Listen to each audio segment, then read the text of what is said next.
ప్రభుత్వ పాఠశాలలు దీంట్లో చెప్పండి అని చెప్పి ఆపరేషన్ బ్లూ క్రిస్టల్ అని చెప్పేసి ఒక ప్రోగ్రామ్ను 2015లో స్టార్ట్ చేస్తే 1000 మంది డాక్టర్లు అయినారు గౌలిదొడ్డి నుంచి.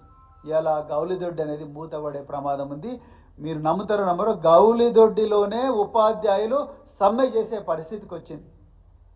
మరి రేవంత్ రెడ్డి ప్రమేయం లేకుండా జరుగుతుందా ఇది? అదేవిధంగా 24 క్రీడా పాఠశాలలు పెట్టడం జరిగింది.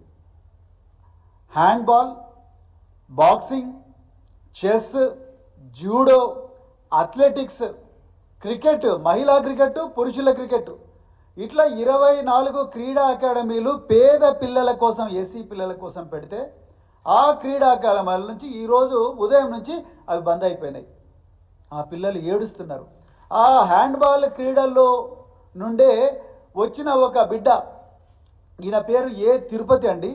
ఆ బిడ్డ ఈరోజు జోర్డాన్లో ఉన్నాడు. ఆయన ఈ జోర్డాన్ పోవడం కోసం ఈయన ఏషియన్ హ్యాండ్బాల్ జూనియర్ ఛాంపియన్షిప్కు సెలెక్ట్ అయ్యింది. పిల్లగాడు ఆ కోచ్లందరూ వచ్చేసి అధికారులను మాకు 2,20,000 రూపాయలు ఇస్తే పోగలుగుతాము అని చెప్పి, జోర్డాన్కు పోగలుగుతామని ప్రభుత్వాన్ని అడిగితే ఒక్క పైసా కూడా వాళ్ళు ఇవ్వలేదండి.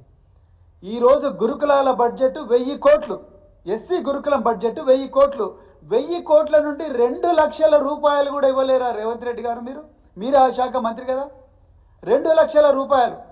ఇది చూసిన వెంటనే మా నాయకులు కేటీఆర్ గారు వెంటనే ఈ పిల్లవాడికి కావాల్సిన ఖర్చంతా కూడా నేను ఇస్తానని ట్వీట్ చేశారు. కేటీఆర్ గారికి ఉన్న దార్శనికతలో కానీ దాతృత్వంలో కానీ 1% ఉన్నా మీకుందా రేవంత్ రెడ్డి గారు? 2,20,000 రూపాయలు కూడా మీరు 2,20,000 రూపాయలు కూడా ఇవ్వలేరా ఈ పేద పిల్లలకు? మరి ఎవరి కోసం పెట్టుకున్నారు బడ్జెట్?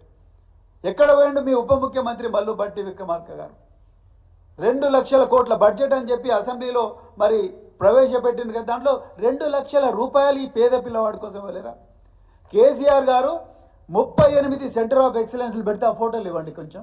38 సెంటర్ ఆఫ్ ఎక్సలెన్స్ పెడితే ఈ అమ్మాయి పేరు గంపల ప్రవళిక. ఈ అమ్మాయి ఆటో డ్రైవర్ కూతురు.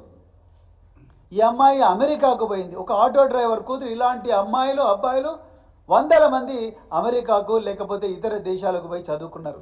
అదేవిధంగా కేటీఆర్ గారు, ఈ అమ్మాయి పేరు సోనియా, తల్లిదండ్రులు ఎవరు లేరు. ఈ అమ్మాయి అమెరికాలో వాషింగ్టన్ డీసీలో చదువుకున్నది 1 ఇయర్.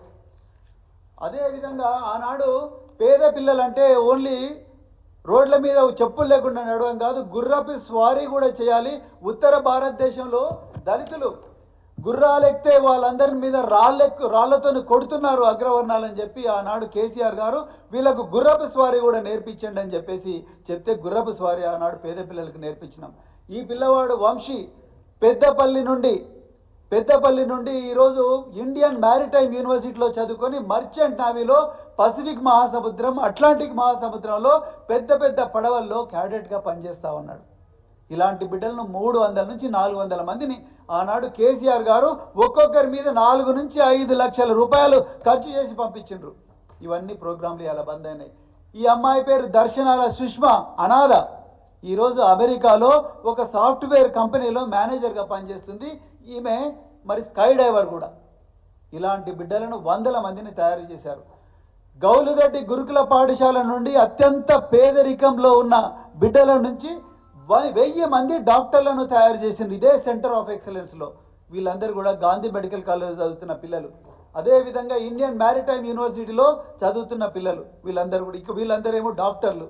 అదేవిధంగా రాణి అనే అమ్మాయి 12వ తరగతిలోనే పెళ్ళిళ్ళు చేస్తామంటే ఆనాడు ముఖ్యమంత్రి గారు కేసీఆర్ గారు దార్శనికతతో 30 డిగ్రీ కళాశాలలు పెడితే ఈ అమ్మాయి అక్కడ చదువుకొని ట్విట్టర్, ఎయిర్బిఎన్బి లాంటి గొప్ప గొప్ప కంపెనీల్లో 35 లక్షల సంవత్సరం ప్యాకేజీలో ఉద్యోగం సంపాదించుకున్నది. మిత్రులారా, ఈరోజు నేను ఎందుకు చెప్పాలని, కేసీఆర్ గారు మలావత్ పూర్ణ అనే అమ్మాయి, ఆనంద్ కుమార్ అనే అబ్బాయి, వీళ్ళిద్దరు కూడా ఎవరెస్ట్ ఎక్కి ప్రపంచ రికార్డు, ఇప్పటికి కూడా చెక్కు చెదరని ప్రపంచ రికార్డు సృష్టిస్తే ఒక్క రోజులోనే ఒక్కొక్కరికి 25 లక్షలు ఇచ్చి 500 గజాల భూమి వాళ్ళకు ఇచ్చి 5 ఎకరాల భూమి 300 గజాల భూమి ఇచ్చిన గొప్ప దార్శనికుడు కేసీఆర్ గారు. ఇవాళ రేవంత్ రెడ్డి గారు 2 లక్షల రూపాయలు కూడా ఇస్తలేడు. ఒక్కసారి తెలంగాణ ప్రజలు ఆలోచించాలి. ఇవాళ వీళ్ళు చేయబట్టి మరి తెలంగాణలో ఈ 2000 మంది పోయినందువల్ల క్రీడా పాఠశాలలు మొత్తం కూడా క్లోజ్ అయ్యే ప్రమాదం ఉన్నది. పిల్లలు ఏడుస్తున్నారు స్కూళ్ళల్లో ఈరోజు. అదేవిధంగా తెలంగాణకు తలమానికమైన దేశంలోనే ఎక్కడ లేని విధంగా సంక్షేమ సైనిక పాఠశాల బల్క సుమన్ గారు ఎక్కడైతే చదువుకున్నారో ఆ గురుకుల సైనిక పాఠశాలలో ఇలా ఆర్మీ ఆఫీసర్లు వెళ్ళిపోయినారు అక్కడి నుంచి, రుక్మాపూర్ చొప్పదండి మండలంలో.